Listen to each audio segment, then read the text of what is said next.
اچھا جی، رزق کی اگلی کنجی کیا ہے؟ والدین کی فرما برداری۔ والدین کی فرما برداری کرنا، اس سے بری موت سے بھی اللہ بچاتے ہیں اور رزق میں بھی اضافہ عطا فرماتے ہیں۔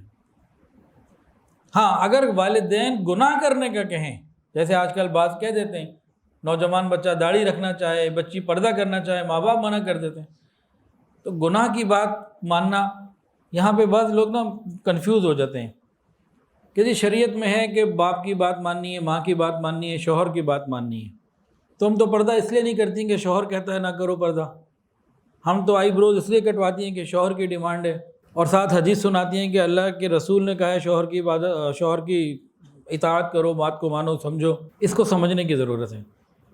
کیا اللہ اور اس کے رسول نے یہ بھی کہا ہے کہ ہم سے بڑا بنا لو ماں باپ کو یا شوہر کو، ہماری نافرمانی کر کے ان کی نافرمانی کرو؟ ایسا تو کچھ نہیں، وہ بعد میں ہے۔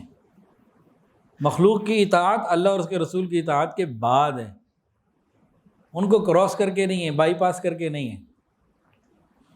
تو اگر خاوند یا ماں باپ گناہ کا حکم کریں اس کو تو نہیں ماننا، لیکن اس کے علاوہ اگر وہ کافر بھی ہیں تو بات ماننی چاہیے۔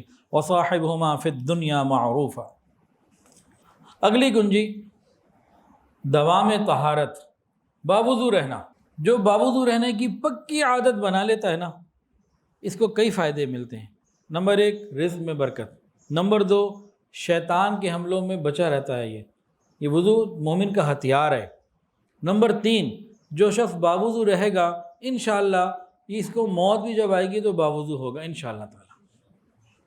موت تو ہمیں بھی آنی ہے، جب رات کو بستر پہ سویا کرے نا تو باوضو سویا کرے، اور یہ دل میں نیت ہو، استحضار ہو، اللہ آج میں باوضو سو رہا ہوں، یہ جو نیند ہے نا یہ آدھی موت ہے، موت کی بہن ہے، یہ میرے اختیار میں کہ وضو کر لیا میں لیٹنے لگا ہوں، موت کی بہن نیند مجھے آنے لگی ہے، اللہ وہ جو آئے گی نا اصل موت، اور وہ جو آخری نیند ہوگی موت والی، اللہ اس وقت بھی مجھے باوضو سلا دینا۔ آج میں اس لیے وضو کر رہا ہوں کہ قبر میں جاؤں تو باوضو جاؤں۔